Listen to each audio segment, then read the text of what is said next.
2001년도에 개봉한 친구라는 영화가 있습니다. 유호성 씨, 장동건 씨 주연의 영화죠. 친구 간의 우정과 의리, 배신을 다루는 영화입니다. 고마해라, 마이무 따이가, 니가 가라 하와이, 이런 유행어를 많이 남겼던 영화입니다.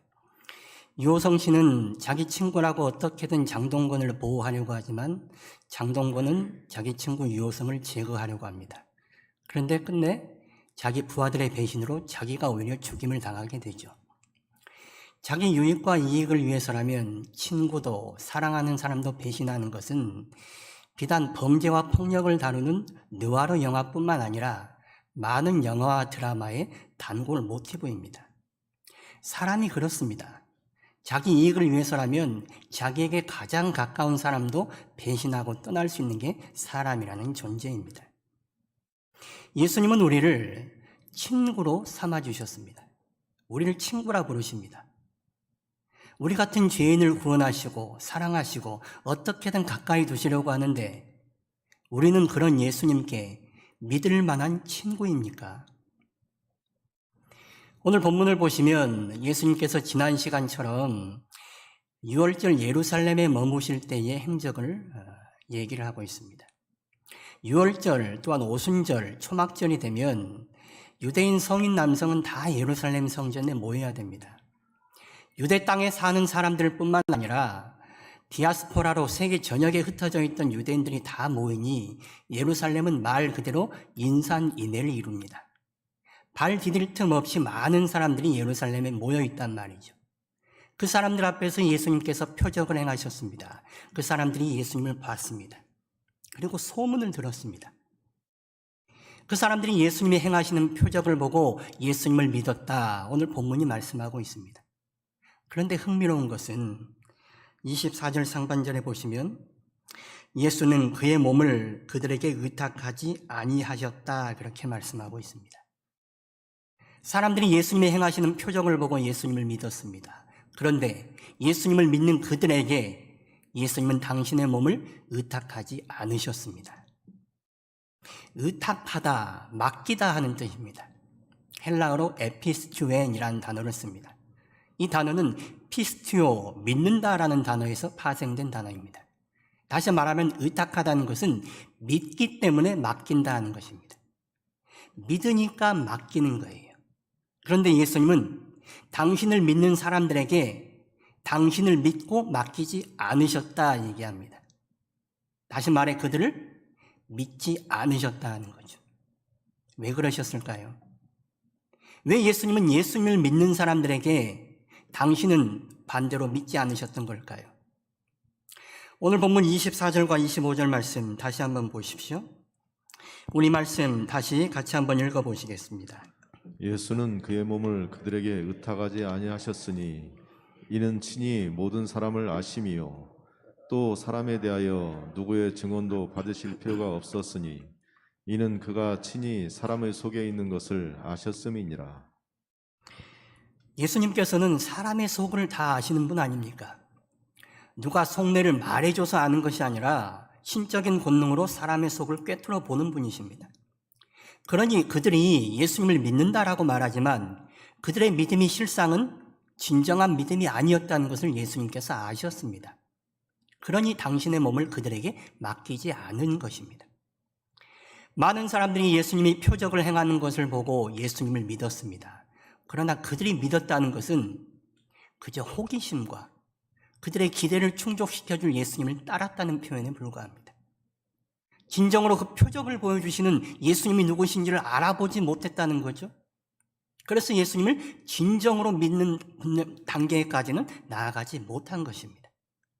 그들의 믿음의 단계를, 그들의 속을 주님께서 꿰뚫어 보고 계셨으니, 그들의 믿음이 진정한 믿음이 아닌 것을 아셨으니 예수님이 당신의 몸을 그들에게 맡기실 수 없었던 것입니다. 마가복음 8장 11절에서 12절까지 말씀 보시면 이런 말씀이 있습니다. 우리 말씀도 같이 한번 읽어보실까요? 바리새인들이 나와서 예수를 힐난하며 그를 시험하여 하늘로부터 오는 표적을 구하거늘 예수께서 마음속으로 깊이 탄식하시며 이르시되 어찌하여 이 세대가 표적을 구하느냐 내가 진실로 너희에게 이르노니 이 세대에 표적을 주지 아니하리라 하시고 바리새인들이 예수님께 나와서 표적을 요구했습니다. 당신이 대단하다는 것을, 당신이 하늘로부터 왔다는 것을 우리에게 보여보라. 표적을 요구했어요. 그런데 예수님을 믿으려고 표적을 요구한 것이 아니라 표적을 통해 예수님이 누구신지 더 자세히 알아보고 예수님께 가까이 가기 위해 표적을 요구한 것이 아니라 그저 흥미거리로, 그저 확인하기 위해서 믿을 마음은 없이 표적만 요구하고 있는 것입니다. 그러니 예수님이 그 마음을 아시고 그들을 떠나버리신 것입니다. 믿음이 없으면서 예수님께 들러붙는 것, 예수님이 그들을 떠나버리신 거예요. 표적만을 요구하는 신앙은 바람직한 신앙은 아닙니다. 예수님께서 우리에게 표적을 보여주시는 것은 그 표적을 보고 예수님이 누구신지에 대해 관심 갖고 예수님을 제대로 따르고 믿게 하기 위해서입니다. 보리떡 5개와 물고기 2마리로 예수님께서 5,000명이 넘는 사람을 먹이시는 오병이어의 기적을 일으키시자 많은 사람들이 예수님을 따랐습니다. 그런데 많은 사람들이 예수님께 왔음에도 불구하고 당신에게 온 그 사람들을 예수님께서 보살피시지 아니하고 그들을 떠나버리십니다. 왜 그러셨을까요? 요한복음 6장 14절과 15절 말씀 보십시오. 우리 말씀도 같이 읽어보시겠습니다. 그 사람들이 예수께서 행하신 이 표적을 보고 말하되 이는 참으로 세상에 오실 그 선지자라 하더라. 그러므로 예수께서 그들이 와서 자기를 억지로 붙들어 임금으로 삼으려는 줄 아시고 다시 혼자 산으로 떠나 가시니라. 그들이 예수님을 붙들어서 억지로 임금 삼으려 하는 것을 아시고 그 마음을 보시고 예수님은 그들과 함께하지 않고 그들을 떠나버린 것입니다. 오병이어의 놀라운 표적을 봤으면 예수님이 어떤 분이신지 예수님께 더 관심을 두고 예수님을 붙들어야 하는데 예수님보다는 떡에 더 관심이 있습니다. 당시 유대인들의 메시아관이 그랬어요. 자기들의 나라 이스라엘을 세계 최강의 부강한 나라로 만들어줄 메시아, 자기들을 배골치 않게 먹고 사는데 문제없게 만들어줄 메시아, 그런 메시아를 바랐어요. 그런데 예수님이 오병이어의 기적을 일으키시니 저분을 따라다니면 우리가 배고를 일은 없겠다 생각한 거죠. 그래서 저분을 임금 삼아야겠다. 그리고 예수님을 따른 것입니다. 오병이어라는 표적 너머에 계신 참 예수님이 누구신지, 부활의 주요 영생의 주인 예수님을 알아보지 못하고 그저 먹는 것에만, 물질적인 데만 그 관점이 머물러 있습니다. 그러니 예수님께서 그들과 함께하지 않으시고 그들을 떠나버린 것입니다. 우리는 어떻습니까? 우리는 예수님을 왜 따르십니까? 예수님께 무엇을 바라고 예수님을 따르고 계십니까? 예수님이 힘든 자리에, 고난의 자리에 가시면 여러분은 그 자리에 따라가시렵니까? 예수님이 십자가 현장에 계실 때 제자들은 예수님을 따르지 못했습니다. 제자들도 실패했습니다. 예수님이 고난받는 자리에 우리는 함께 따라가실 수 있는 그런 믿음의 사람들이십니까? 우리는 무엇을 바라고 예수님을 따르는 것입니까? 사람들은 예수님이 일으키는 표적을 보고 예수님이 대단하신 분이시구나, 능력 있는 분이시구나 알았습니다. 그러나 그 이상 나아가지 못했습니다. 예수님은 표적 거기에 머무는 것이 아니라 표적을 일으키시는 예수님 그분이 누구신지 그것을 사람들에게 보여주고 싶으신 것입니다. 그저 물질적인 혜택, 눈에 보이는 가시적인 어떤 것, 그것에만 시선이 머무는 것이 아니라 그 놀라운 일, 하나님이 아니고서는 일으킬 수 없는 그 일을 행하시는 예수님을 보고 예수님을 더 알아보기를 원하신 것입니다. 그런데 사람들은 예수님께 관심을 두기보다는 예수님 손에 들려있는 떡에만 관심을 가지고 있는 것이죠. 예수님이 우리에게 바라시는 건 뭐냐? 예수님은 우리에게 어떤 신앙을 원하시느냐? 마태복음 16장 24절과 25절 말씀 보시면 이렇게 나와 있습니다. 우리 말씀도 같이 읽어보실까요? 이에 예수께서 제자들에게 이르시되 누구든지 나를 따라오려거든 자기를 부인하고 자기 십자가를 지고 나를 따를 것이니라. 누구든지 제 목숨을 구원하고자 하면 잃을 것이요 누구든지 나를 위하여 자의 목숨을 잃으면 찾으리라. 누구든지 예수님을 따르려거든, 누구든지 진정으로 예수님을 믿으려거든 자기를 부인해야 된다는 거예요. 눈에 보이는 것 쫓는 그것, 내 기대와 욕망 내려놔야 된다는 거예요. 온전히 예수님만을 따라야 예수님을 진정으로 따르고 믿을 수 있다라고 말하는 것입니다. 자기 목숨을 구원하기 위해서 예수님을 쫓는 것, 그런 일은 있을 수 없습니다. 예수님을 위해서 내 목숨을 오히려 내어놓을 때에 예수님께서는 우리에게 목숨을 주신다, 영생을 주신다라고 말씀하고 계십니다. 예수님은 부활의 주님이시요 영생의 주님이십니다. 우리가 그것을 믿기에 그분을 따르는 것입니다. 세상적인 어떤 것을 바라보고 그분을 따르는 것이 아니라 영생이 그분께 있기에, 우리의 생명이, 우리의 삶이 그분의 것이기에 그분을 따르는 거예요. 그것이 진정한 믿음이고 주님은 우리에게 그러한 믿음을 요구하고 계십니다. 그런데 사람들은 이러한 믿음을 갖지를 못했습니다. 그저 가시적인 혜택들, 눈으로 보이는 어떤 것들, 그 표적만 바라보고 예수님을 따라다니는 것입니다. 그 표적이 사라지면 예수님도 배신하는 것이죠. 내 기대와 욕망이 충족되지 않으면 예수님 떠날 수 있는 것이죠. 그러니 예수님께서는 그런 믿음에 당신을 의탁하실 수가 없으셨던 것입니다. 예수님께서 우리에게 표적을 보여주시는 이유는 우리의 믿음이 표적을 넘어서 표적의 주인이신 예수님께로 향하게 하기 위해서입니다. 예수님이 부활하셨는데 의심 많은 도마가 그 사실을 믿지 못했습니다. 도마에게 예수님께서 나타나셔서 손에 못자국과 옆구리에 창자국을 보여주시고 믿음을 세워주십니다. 그러나 그런 도마에게 예수님께서 이런 말씀을 덧붙이십니다. 요한복음 20장 29절 말씀, 우리 말씀도 같이 읽어보시겠습니다. 예수께서 이르시되 너는 나를 본고로 믿느냐? 보지 못하고 믿는 자들은 복되도다 하시니라. 너는 나를 보니까 믿느냐? 보고서야 믿느냐? 보지 못하고 믿는 자들이 복되도다. 표적을 보고서 믿는 믿음. 도마가 예수님을 따라다니면서 얼마나 많은 표적을 봤습니까? 3년이 넘는 기간 동안 그 많은 표적을 봤는데도 아직도 믿음이 생겨나지 않은 것입니다. 아직도 더 봐야겠다는 거예요. 더 확인해야겠다는 거예요. 주님이 원하시는 믿음은 이런 믿음이 아닙니다.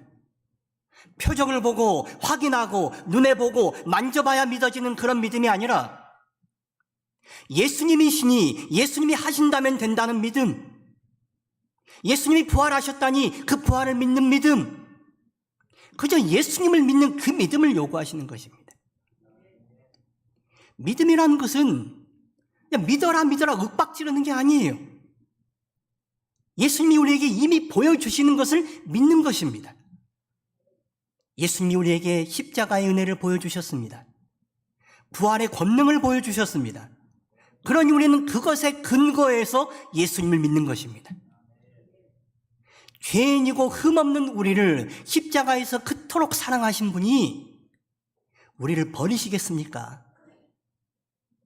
우리를 그렇게 사랑하시는 예수님께서 어떤 형편에서도 우리를 버리지 않고 보호하신다는 건 믿어지는 거예요. 죽음을 이기시고 부활하신 권능의 주님께서 내 삶이 어떠하든지 간에 내 삶에서 나를 건지실 수 있다는 건 믿는 거예요. 그게 진정한 믿음입니다. 그 믿음이 있기에 우리는 우리의 삶을 내 흔들리는 욕망에 맡기지 않아요. 나를 흔들어대는 세상의 유혹에 맡기질 않아요. 그저 십자가의 주님, 부활의 주님께 나를 맡기고 온전히 그분을 따라가는 것입니다. 엔도 슈샤코라는 사람이 쓴 침묵이라는 소설이 있습니다. 일본 에도 막부 때 기독교가 전래되던 시대를 배경으로 하고 있는 소설입니다. 에도 막부가 기독교가 전래되는 것을 막았습니다. 그리고 기독교인들을 핍박합니다. 이들이 굴하지 않자 십자가 상을 밟고 지나가면 예수 믿는 것을 포기했다는 것으로 간주해서 살려주겠다라고 회유합니다. 이 소설의 주인공인 페레이라 신부에게도 네가 십자가상을 밟고 지나가면 교인들을 풀어주겠다고 회유합니다. 끝까지 순교를 해야 할 것인가? 아니면 교인들을 살리기 위해서 십자가상을 밟아야 할 것인가? 이 페레이라 신부가 하나님께 어떻게 해야 되는지 기도를 합니다. 그런데 하나님께서 침묵하십니다. 그 긴 침묵 끝에 페레이라 신부가 내린 결론은 십자가상을 밟는 것이었습니다. 예수님께서는 당신을 밟고서라도 사람들이 살기를 원하신다고 생각이 거기에 미친 것입니다.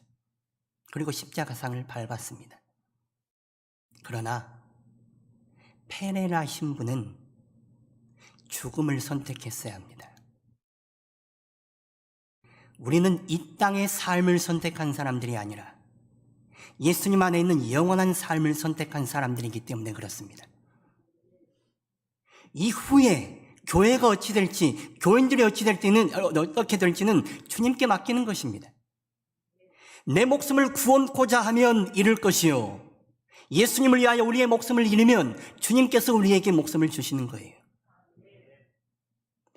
우리가 선택하는 것은 눈에 보이는 어떤 것이 아니라 그저 예수님이에요. 예수님만 선택하면 돼요. 신앙은 단순하면 됩니다. 예수님만 선택하고 예수님만 따르면 되는 거예요. 그 이후의 것은 예수님께 달려 있습니다. 일본 교회는 선교 역사가 우리보다 오래됐음에도 불구하고 교회가 아직까지도 미약합니다. 교회가 부흥되지 않았습니다. 왜냐? 순교가 없었기 때문에 그렇습니다. 목숨 걸고 신앙을 선택하지 못했기 때문에, 부활의 확고한 믿음을 선택하지 못했기 때문에 그 교회가 아직도 연약한 채로 남아있습니다. 그러나 일본보다 기독교가 한참 뒤에 들어왔던 한국교회는 똑같은 핍박의 상황에서 목숨으로 신앙을 선택했습니다. 그 순교의 피 위에 교회가 세워지고 교회가 부흥한 것입니다. 확고한 믿음이 있기 때문에, 부활의 신앙이 확고하기 때문에, 예수님을 선택했기 때문에 교회가 세워지고 교회가 부흥된 것입니다. 우리는 다른 것 선택하는 사람들 아니에요.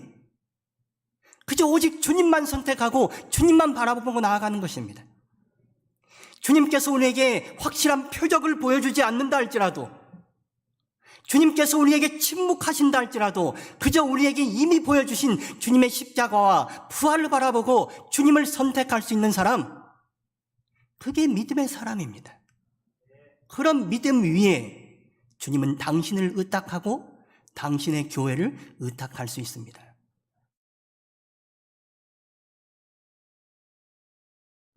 주님께서는 우리의 믿음이 당신을 선택하고 당신을 바라볼 수 있기를 원합니다. 요한복음 1장에서 우리가 살펴본 것처럼 나다나엘이 예수님이 자신의 속을 꿰뚫어 보는 것을 보고 놀랐죠. 그때 예수님께서 나다나엘에게 이렇게 말씀하십니다. 내가 너에게 무화과 나무 아래 있을 때 너를 봤다고 네가 나를 믿느냐? 이보다 더 큰 일을 볼 것이다. 우리 신앙은 눈에 보이는 어떤 것보다 더 큰 것을 향하셔야 됩니다. 그게 뭐냐? 예수님의 십자가의 온전한 구원이고 예수님이 주시는 부활이에요. 눈에 보이는 세상적인 혜택들, 물질적인 유익들, 그것이 우리가 추구하는 신앙이 아니에요. 우리가 추구하는 신앙은 주님의 부활의 신앙입니다. 영원한 생명의 신앙이에요. 예수님께 그것이 있기에 다른 어떤 것이 우리에게 주어지지 않는다 할지라도, 다른 모든 것을 잃는다 할지라도 주님께 있는 그것을 바라보고 주님을 선택하는 신앙입니다. 우리 신앙이 더 큰 것을 볼 수 있는 신앙들 되기를 바랍니다. 예수님께서 이 땅에 나실 때에 여관에 자리가 없어서 짐승의 구유에 나셨습니다. 우리 안에는 예수님이 나실 자리가 마련되어 있습니까? 세상의 죄와 욕망으로 우리 안이 가득 차서 예수님께 내어드릴 자리가 없지는 않습니까? 갓난아이인 예수님이 보잘것없어 보이고 초라해 보여서 세상에 다른 힘 있어 보이는, 더 있어 보이는 어떤 것에게 자리를 내어주시렵니까? 예수님이 우리에게 좋은 것 주지 않고 오히려 예수님 때문에 우리가 어려움 당하고 고난 당해도 예수님을 우리 안에 모셔드릴 수 있겠습니까? 주기철 목사님이 신사참배를 반대하다가 옥고를 치렀습니다. 고문의 후반기에 예수님께서 환상 중에 주 목사님에게 나타나셔서 이렇게 말씀하셨다고 합니다. 주기철, 너도 저들처럼 나를 배신할 테냐? 너도 저들처럼 나를 배신할 테냐? 주님이 자신에게 아무런 혜택을 주지 않으셔도, 아무런 이익을 주지 않으셔도 주 목사님은 주님을 향한 신앙을 버리지 않았습니다. 죽음으로 믿음을 선택하고 주님을 선택했습니다. 그런 믿음 위에 주님은 당신을 의탁하실 수 있고 당신의 교회를 의탁하실 수 있습니다. 우리가 교회의 목사이고 교회 장로입니다. 교회 권사이고 집사이고 주님을 따르는 성도입니다. 그런데 주님이 우리에게 당신을 의탁할 수 없다면 얼마나 안타까운 일입니까? 눈에 보기 좋은 것, 내게 유익이 되는 어떤 것, 그것 보고 주님 따르지 않으시길 바랍니다. 주님이 우리에게 보여주신 십자가의 은혜와 부활의 소망, 그것으로 우리의 믿음을 굳건히 세우고 진정으로 주님 따를 수 있는 신앙들 되길 바랍니다. 그런 신앙 위에 주님은 당신을 의탁하실 수 있을 것입니다.